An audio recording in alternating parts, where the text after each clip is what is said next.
karena banyak sekali pengalaman-pengalaman dari mungkin yang sering gitu pendaki yang melihat desa gaib, dan ini aku bertemu langsung sama narasumber yang mengalaminya sendiri. Selama ini kan saya bukan cuma saya kok Mbak, ini Mas sebelah, Mas Hari Black ini juga. Kemarin kan dia kesini juga, sedang ngopi-ngopi sama saya, ingat dengan kisah itu memang seumur hidup katanya akan dia kenang. Memang iya, karena di luar nalar, di luar logika kita masih waras, kita masih ini, jadi seperti nggak masuk di akal lah. Ya mungkin bagi orang-orang yang belum pernah menjalani spiritual, mungkin tepi kayak gitu, mungkin meremehkan, itu mungkin ilusi atau apa gitu. Tapi ya sudahlah. Itu yang air terjun, sampai lihat di sebelah kirinya itu, kan ada pohon cemara satu. Itu, sampai sekarang kayaknya masih ada itu. Di bawah pohon cemara itu saya duduk. Kamu saya panggilin dari tadi nggak mau dekat katanya. Emang kenapa sih? Kamu diikutin sama burung katanya. Dia lagi ngelongok-ngelongok ke atas. Tuh, kalau kamu nggak percaya, bener, burungnya itu ada di sebelah kanan saya. Saya hanya berpesan buat kawan-kawan atau semua teman yang ingin melakukan perjalanan ke Gunung Lawu, sebaiknya niatkanlah dengan niat yang baik. Yang kedua, jangan berbicara hal-hal yang tidak baik, seperti meremehkan atau mengumpat dengan kalimat yang kotor. Jangan sompral lah ya. Iya. Terus hal yang terpenting selain dari niat adalah selalu ingat terhadap Tuhan Sang Semesta. Kalau saya nyebrang pasti saya sampai di desa itu. Karena wujudnya itu nyata, padat seperti ini, nggak ada bedanya bukan seperti bayangan, bukan. Jadi padat kayak gini. Itu untuk yang pertama kali saya melihat yang namanya desa gaib Gunung Lawu. Banyak kan yang sampean dengar, selama ini kan pasar setan, padahal ada desa gaib itu di Gunung Lawu sangat banyak banget. Ini saksi matanya ini, Mas Bro, di samping rumah saya, boleh ditanyakan sendiri ritual saya bersama beliau, apa yang kita jalani berdua. Kita sama-sama melihat.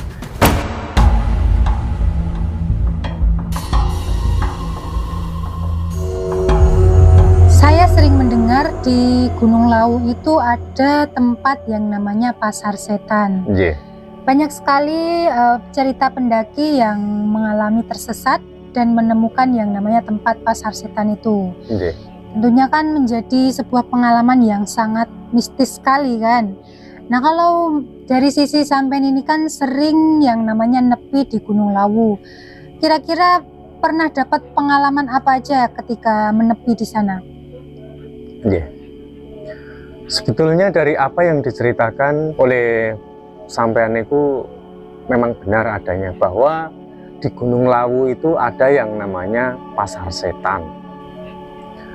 Tapi juga ada kampung ya, atau desa gaib. Desa gaib ini hampir nggak pernah sama sekali diulas oleh siapapun. Dan saya mengalaminya sendiri ini bersama Mas Hari ini. Dikala itu saya itu sedang dalam keadaan berpuasa, karena hobi saya memang mencari tempat yang sepi, yang hening. Karena saya ini seorang pecinta meditasi. Sebab kalau meditasi itu kalau tidak menemukan semacam kayak reaksi-reaksi atau yang disebut dengan ning, maka kita tidak akan mencapai ke dalam kepuasan. Nah, simpel katanya, saya bersama rekan saya ini mencari tempat yang sepi, dan itu untuk yang pertama kali saya bertemu dengan yang namanya Jumuk, yang sekarang dijadikan sebagai tempat untuk rekreasi itu. Air terjun itu ya? Iya, betul. Dari rumah kami berdua sama-sama berpuasa, dan kemudian sampai di lokasi itu sekitar jam 5 sore. Dan kita menunggu buka terlebih dahulu. Setelah berbuka akhirnya kita turunlah ke bawah. Karena kita dapat info dari masyarakat, katanya di bawah itu, bawah Jumuk itu adalah merupakan sebuah air terjun yang pada waktu itu rencananya itu akan dijadikan sebagai untuk tempat rekreasi yang sekarang sudah ramai. Pada saat itu tempatnya belum seramai ini, dan saya turun ke bawah, itu nggak ada orang sama sekali. Terlebih malam hari ya, siang aja sepi, belum tentu ada segelintir dua gelintir orang. Kita sama-sama tidak mengetahui lahan Dinjumuk di air terjun itu seperti apa. Kita berdua pokoknya nekat, yang penting cari tempat yang nyaman, yang hening, yang tidak terdengar oleh suara-suara kendaraan, supaya kalau suasananya hening itu kita berharap nanti akan ada sensasi-sensasi, atau dengan bahasa yang sampean sebut itu astral projection atau alam bawah sadar. Kita nanti sukma kita akan bertamasya kemana, itu kan biasa kalau seorang meditasi dalam tahapan itu. Nah, lalu sesampainya di bawah saya menemukan sungai, dan saya hanya membawa senter pun itu akhirnya juga nggak sampai. Pada pagi hari baterainya sudah habis. Saya menyisiri sungai itu, kemudian saya mendengar riuh suara gemuruh air terjun. Akhirnya saya cari air terjun itu, oh itu bro, atau saya kayak gitu. Akhirnya sampailah kita di air terjun. Nah, sampai di air terjun itu kita nyenterin keadaan sekitar. Wah, ternyata air terjunnya lumayan tinggi sekali itu. Ada berapa puluh meter itu. Ya sampean kan sudah tahu Jumuk seperti apa kan. Lalu mendadak itu kita berdua melihat ada cahaya-cahaya sebesar kepalan tangan ini. Itu di atas itu banyak sekali.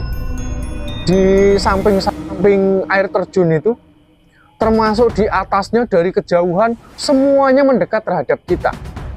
Karena saya nggak tahu lahan medannya seperti apa, yang saya takutkan katanya di Gunung Lawu itu kan masih ada macan. Ya. Nah, yang saya takutkan itu adalah macan gitu. Itu sinar-sinar cahaya itu ada yang berwarna putih, ada yang berwarna kemerahan, ada yang kuning, dan lain-lain. Banyak sekali warnanya.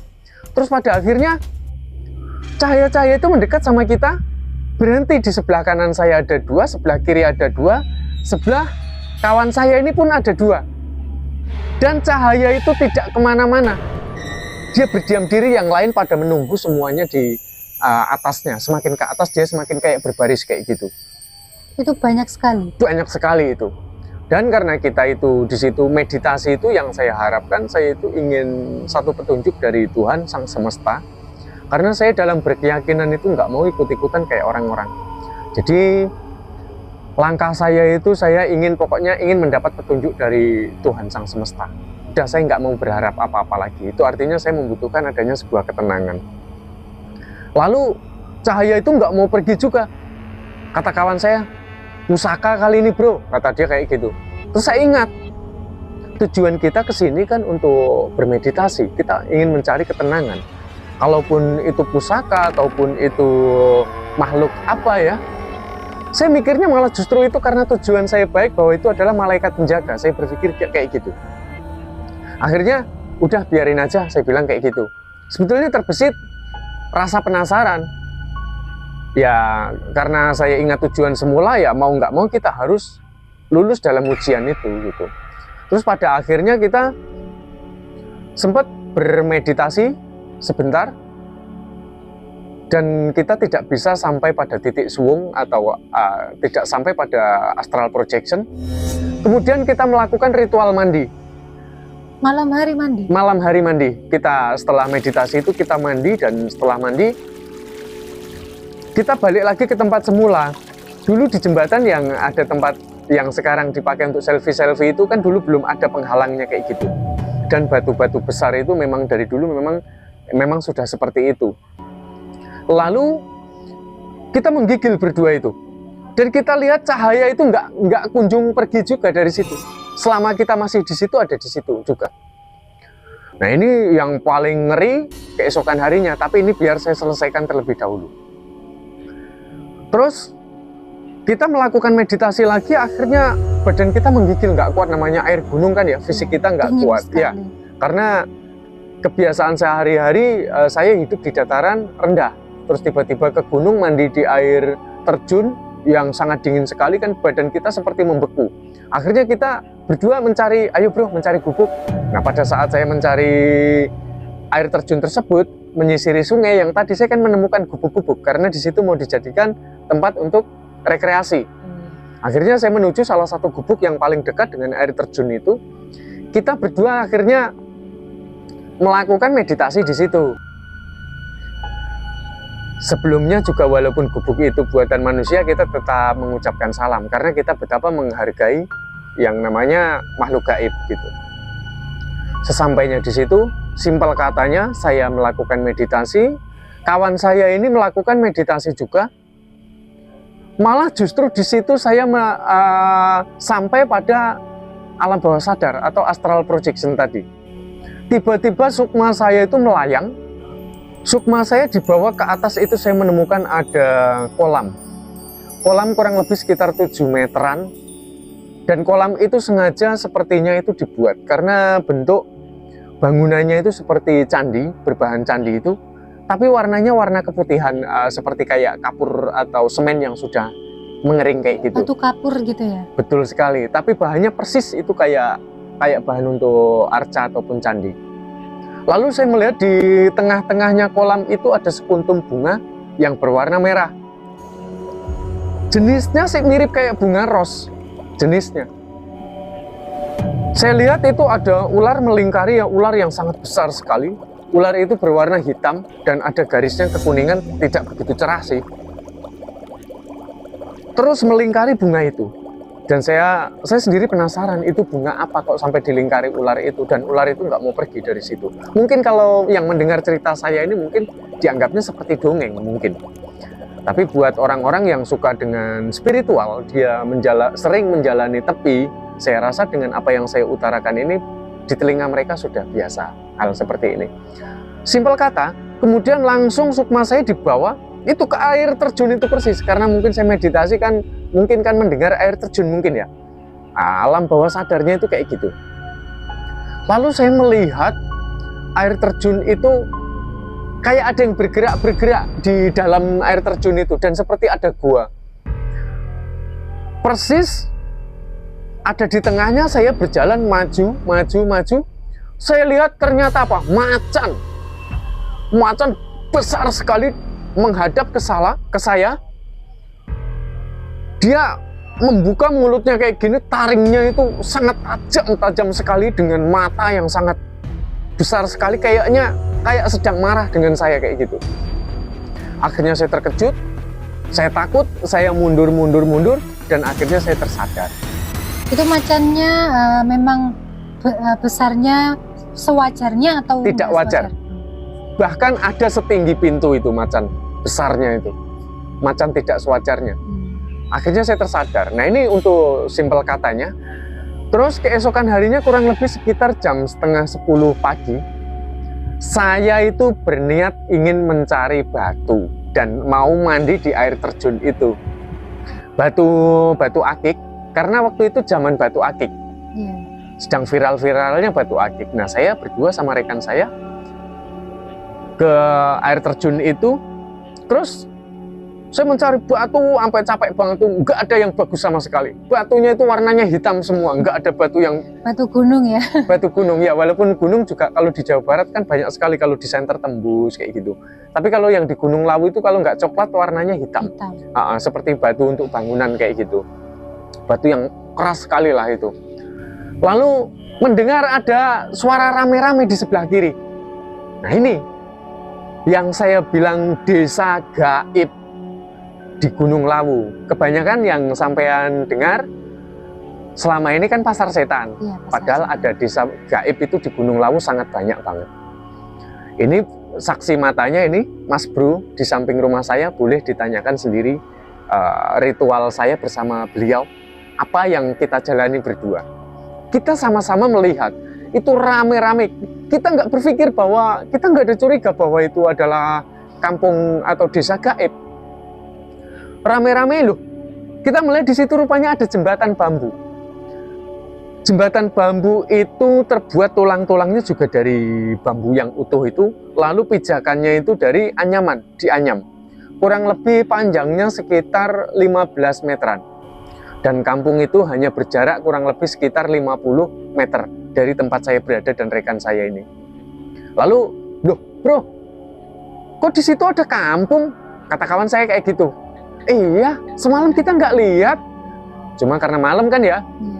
Ya itu kan nggak kelihatan ya, nggak kelihatan, apalagi kan ketutup dengan dahan-dahan kayak gitu kan, ketutup seperti walaupun jembatan bambu tapi seperti ada yang melengkung kayak ada pohon gitu. Bukan pohon-pohon, ya pohon-pohon biasalah, umum apa aja, pohon apa aja kayak gitu yang sedikit menutupi jembatan tersebut gitu. Kita dengar lagi ada suara orang nyanyi seperti lagi have fun kan. Nah, membuat kita berdua tuh nggak curiga. Nanti bisa ditanyakan sama Mas Bro ya. Kalau saya disangka mungkin mengada-ada, sampean kan juga kenal sama Mas Hari ya, Mas Hari Black, nanti bisa ditanyakan. Terus kemudian, lah, itu ada kafe bro, saya bilang kayak gitu. Saya pikir itu tempat untuk santai, karena tempat itu mau dijadikan untuk rekreasi. Iya, pariwisata, rekreasi. Saya berpikir kayak gitu, nggak ada kecurigaan sama sekali. Itu juga pakai pengeras kayak gitu. Dan saya lihat di seberang jembatan itu dari kejauhan ya, berjarak sekitar 20 meter dari saya, karena jembatannya sendiri aja 15 meteran. Sekitar 20 meter atau 25 meter itu saya lihat ibu-ibu sedang lalu lalang melakukan aktivitas. Ya ada yang ke sawah, ada yang lagi berjalan, kayak gitu. Pakaian-pakaiannya pun seperti pakaian apa namanya? Kain-kain batik gitu. Ya, kain-kain batik kayak gitu. Ya seperti orang kampung aja kayak gitu. Jadi kita sama sekali nggak ada menaruh kecurigaan. Pada akhirnya, karena kita berdua nggak curiga sama sekali, kita anggap di situ ada ramai sekali banyak orang. Lalu kita mencari batu kembali. Ayo bro, kita terusin. Aku masih belum dapat kenang-kenangan, aku bilang kan kayak gitu. Karena saya sendiri kalau tiap datang ke tempat itu kan saya harus dapat batu akik, karena saya ada mesin gerindanya nanti untuk saya jadikan gitu ya. Untuk kenang-kenangan ya, untuk kenang-kenangan bahwa ini batu dari Gunung Lawu, ini batu dari Banten, ini batu dari Sukabumi kayak gitu. Terus pada saat saya nyari itu, kawan saya, bro, kata dia kayak gitu, saya dipanggil. Apa sih kata saya? Sini, kata dia kayak gitu. Saya nggak menghiraukan. Saya tetap mencari batu. Ah, ganggu aja, saya bilang kayak gitu kan. Terus dia manggilin lagi. Sini bro, kata dia kayak gitu. Dasarnya badannya letih, akhirnya saya mendekat ke dia. Saya duduk di bawah pohon cemara. Itu yang air terjun, sampai lihat di sebelah kirinya itu, kan ada pohon cemara satu. Itu, sampai sekarang kayaknya masih ada itu. Di bawah pohon cemara itu saya duduk. Kamu saya panggilin dari tadi nggak mau dekat, katanya. Emang kenapa sih? Kamu diikutin sama burung, katanya. Ah, masa saya bilang kayak gitu kan? Terus dia lagi ngelongok ke atas. Tuh, kalau kamu nggak percaya, bener, burungnya itu ada di sebelah kanan saya. Jadi saya ada di bawah pohon cemara. Dia adanya tepat itu ada di cabang, persis ada di atas saya sebelah kanan kayak gini. Saya lihat burungnya itu burung jalak batu. Warnanya itu identik sebetulnya sih coklat sih, bukan hitam ya. Coklat agak keabu-abuan. Itu yang tepatnya.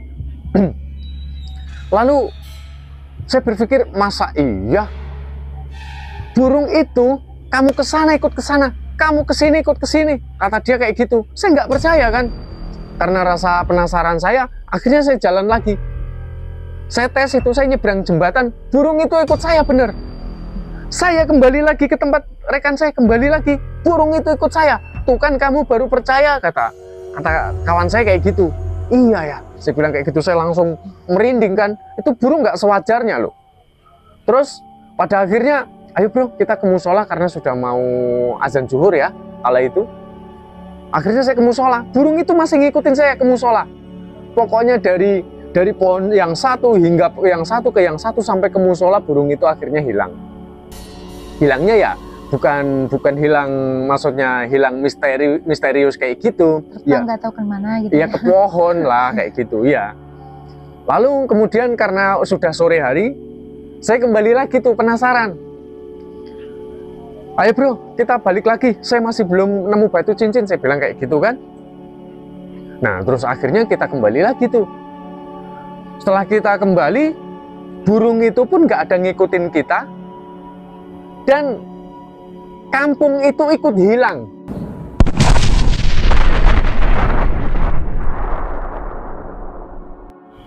Nggak ada bekasnya sama sekali, jembatannya pun nggak ada jembatan di situ.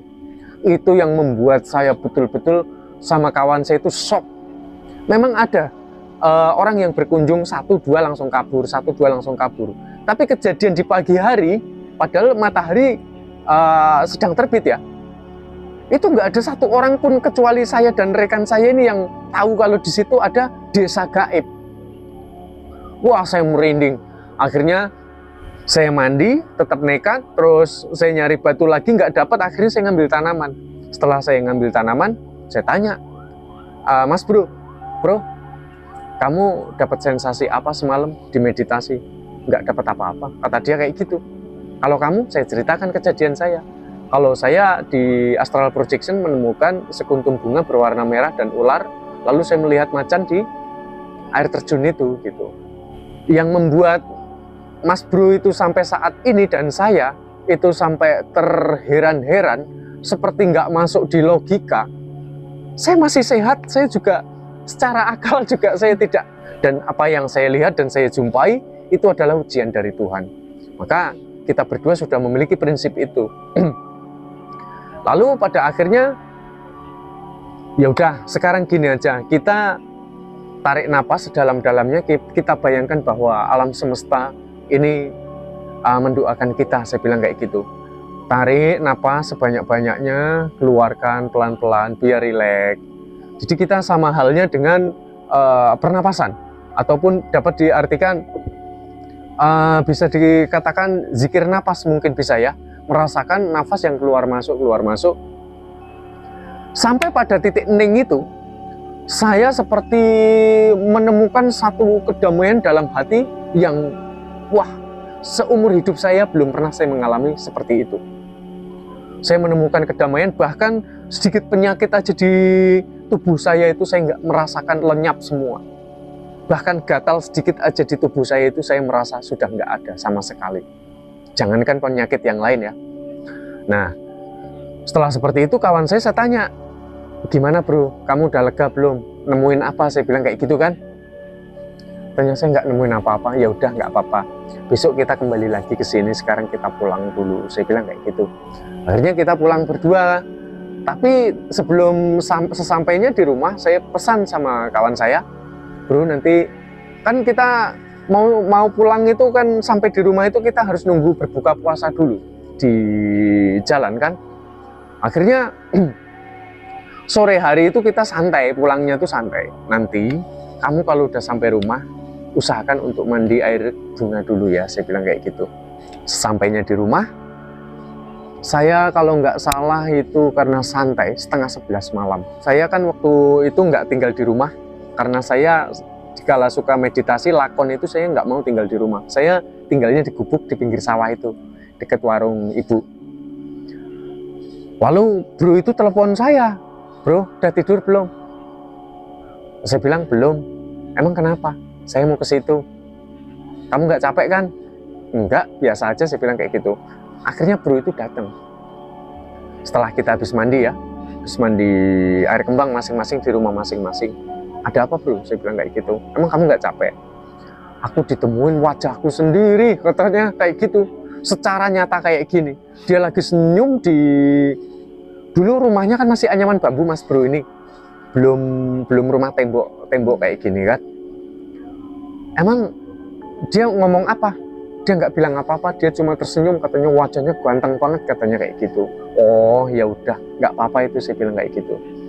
Kalau dari keyakinan saya itu kan yang disebut dengan kakang kawah di hari-hari, atau yang disebut dengan sedulur sejati gitu, yang ngomong jiwa raga kita. Jadi itu adalah utusan dari Tuhan Sang Semesta kayak gitu. Terus kemudian saya itu selepasnya dari itu, tapi sebelum dari itu saya menceritakan dari apa yang saya lakoni di Gunung Lawu itu terhadap orang tua keesokan harinya ya. Jadi saya ke Gunung Lawu itu ternyata ada dampaknya untuk hidup saya. Tapi ketika saya bercerita dengan orang tua saya, perjalanan spiritual saya di Gunung Lawu itu menemukan hal-hal semacam itu saya ceritakan. Ternyata kalau kamu itu dikawal oleh burung, berarti kamu itu tujuan kamu baik. Katanya seperti itu. Itu adalah utusan dari Eyang atau Sunan Lawu yang disebut, kan ada yang menyebutnya Eyang Lawu, ada yang menyebutnya Sunan Lawu. Jadi energi seseorang yang dibangkitkan dari pola pikir, mereka mampu menangkap. Setelah kita selesai menjalani adanya sebuah ujian, akhirnya kita layak untuk mendapatkan pengawalan seperti itu. Maka mitos-mitos yang selama ini mungkin ada kisah-kisah ya, mereka yang mungkin pernah bertemu dengan burung atau bertemu dengan kupu-kupu, dia itu mendapat pengawalan khusus dari Eyang Lawu dan fix. Itu boleh ditanya dengan sesepuh yang ada di wilayah Sragen yang pernah nepi ke Gunung Lawu. Lalu dampaknya apa untuk saya? Dampaknya untuk saya menemukan satu kedamaian, dan tanpa saya sadari terkadang dari apa yang akan terjadi itu terkadang Tuhan sudah memberi saya semacam kayak film di alam mimpi itu. Jadi mau terjadi apa itu Tuhan sudah memberitahu saya gitu. Nggak selalu sih. Saya sendiri kan manusia pada dasarnya nggak memiliki apa-apa toh Mbak. Jadi atas kehendak Tuhanlah terkadang kita itu karena sudah diberi bocoran maka kita mengetahui dari apa yang akan terjadi. Nggak selalu, saya ulangi sekali lagi ya. Ya kayak gitu. Itu memang nggak akan pernah saya lupakan seumur hidup saya. Dan Gunung Lawu itu merupakan sebuah misteri penuh dengan sakral. Juga di situ yang orang masih melakukan sembahyang-sembahyang. Menurut saya itu adalah sebuah peribadahan yang suci, sesuai dengan keyakinan saya ya. Tapi apapun itu saya rasa tidak perlu dipanjang lebarkan. Tapi saya hanya berpesan buat kawan-kawan atau semua teman yang ingin melakukan perjalanan ke Gunung Lawu, sebaiknya niatkanlah dengan niat yang baik. Yang kedua, jangan berbicara hal-hal yang tidak baik, seperti meremehkan atau mengumpat dengan kalimat yang kotor. Jangan sompral lah ya. Iya. Terus hal yang terpenting selain dari niat adalah selalu ingat terhadap Tuhan Sang Semesta agar tetap mendapatkan perlindungan dan keselamatan. Nggih, ngoten niku. Terus yang terpenting juga harus izin juga ya ke orang tua gitu. Iya, itu udah pasti. Restu orang tua itu adalah yang paling utama gitu. Mungkin sampean pernah mendengar cerita apa tentang pasar setan atau mungkin kisah-kisah pendaki kok sampai bertanya hal ini terhadap saya? Ya, karena saya kan termasuk pecinta cerita-cerita seorang pendaki yang mengalami kisah-kisah mistis gitu ya. Sempat saya pernah mendengar sebuah cerita seorang pendaki, dia itu sedang tersesat ya. Tersesat, dia terpisah dari rombongannya. Kemudian dia berjalan itu seperti diputerin aja di situ. Bingung gitu. Iya, dibikin ya udah di situ-situ aja jalannya gitu kan. Nah, sampai suatu ketika dia itu ketemulah sama yang namanya kampung gaib itu. Nah, yang bikin bedanya kampung gaib itu di sana itu penduduknya itu pakaiannya itu seperti zaman dahulu, seperti ya mungkin zaman perang-perang dulu itu loh. Majapahit ya? Ya benar. Kalau yang cowok tuh telanjang dada pakai ini aja gitu. Kemudian yang cewek-cewek juga cuman pakai keben gitu loh. Gitu. Terus kemudian dia itu masih menggunakan logikanya gitu, masih menggunakan logikanya loh. Ini kan zaman modern gitu, masa iya ada pakaian seperti itu gitu. Terus juga ini kan di gunung gitu kan. Terus dia nggak langsung ke sana.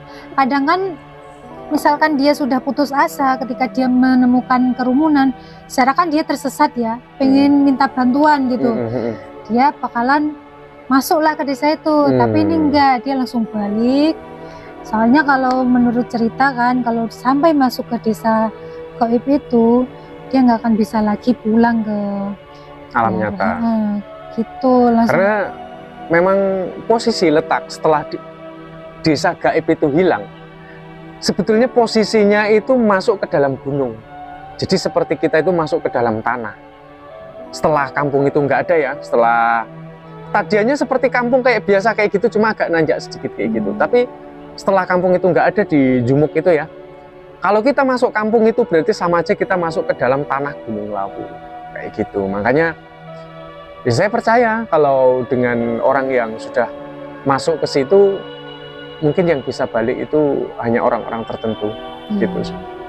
Terus juga relate juga sama cerita yang burung jalak tadi ya.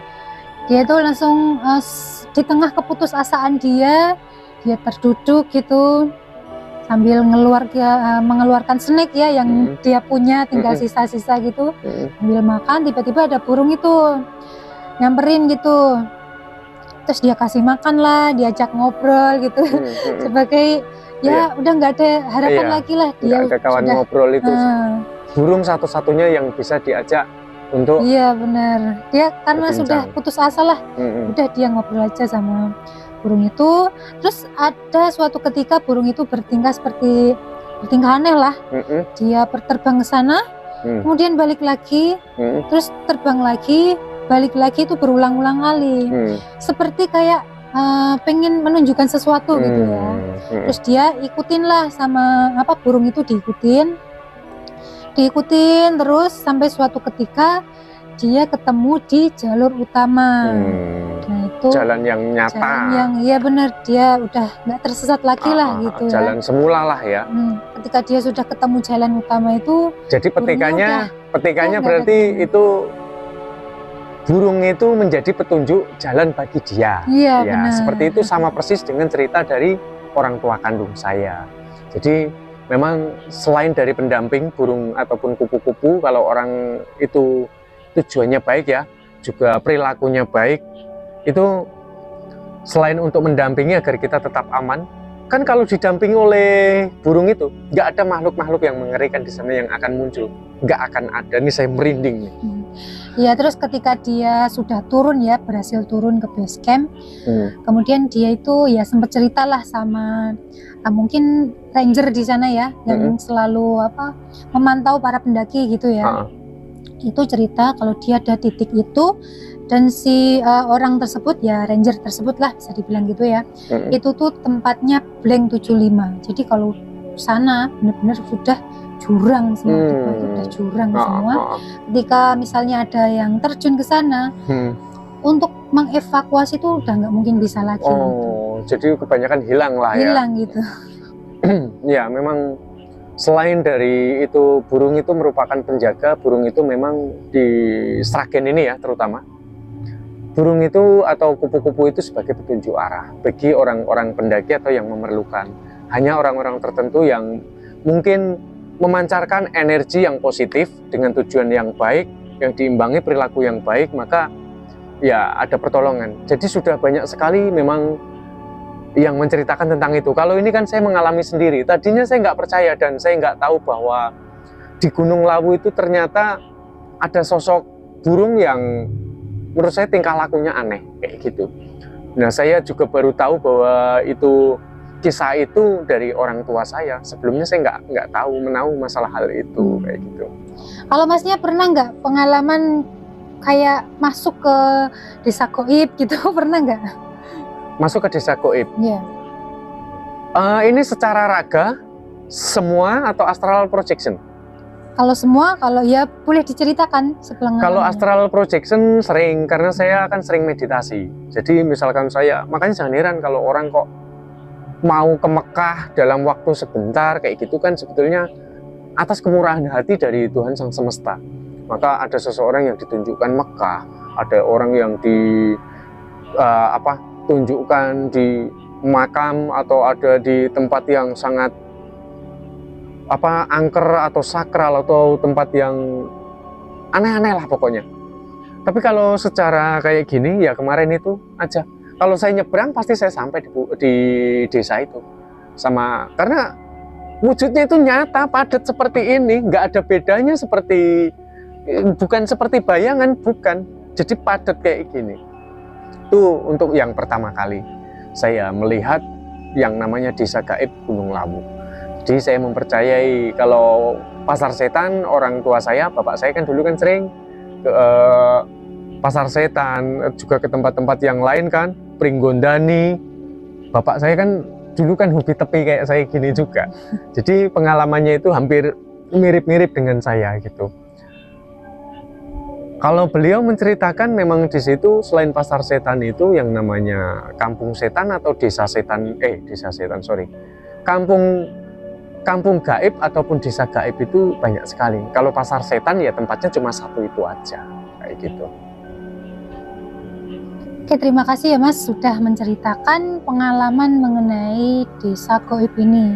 Karena banyak sekali pengalaman-pengalaman dari mungkin yang sering gitu pendaki yang melihat Desa Gaib, dan ini aku bertemu langsung sama narasumber yang mengalaminya sendiri. Selama ini kan saya bukan cuma saya kok Mbak, ini Mas sebelah, Mas Hari Black ini juga. Kemarin kan dia kesini juga, sedang ngopi-ngopi sama saya, ingat dengan kisah itu memang seumur hidup katanya akan dia kenang. Memang iya, karena di luar nalar, di luar logika kita masih waras, kita masih ini, jadi seperti nggak masuk di akal lah. Ya mungkin bagi orang-orang yang belum pernah menjalani spiritual, mungkin tepi kayak gitu, mungkin meremehkan, itu mungkin ilusi atau apa gitu. Tapi ya sudahlah. Itu katanya kalau misalkan masuk ke Desa Gaib gitu, waktunya itu ini ya berbeda ya. Mungkin di sana baru banget gitu, baru berapa jam gitu, tapi kalau di dunia nyata sudah seharian gitu. Karena cerita dari desa pendaki-pendaki yang tersesat itu kebanyakan kayak gitu. Kayaknya itu sudah berjalan begitu lama, ternyata baru sebentar gitu. Oke, terima kasih sudah menceritakan pengalamannya. Sama-sama Mbak. Semoga ya pesannya tadi untuk para pendaki ya, mohon diimbau untuk teman-teman semua harus berhati-hati. Terima kasih.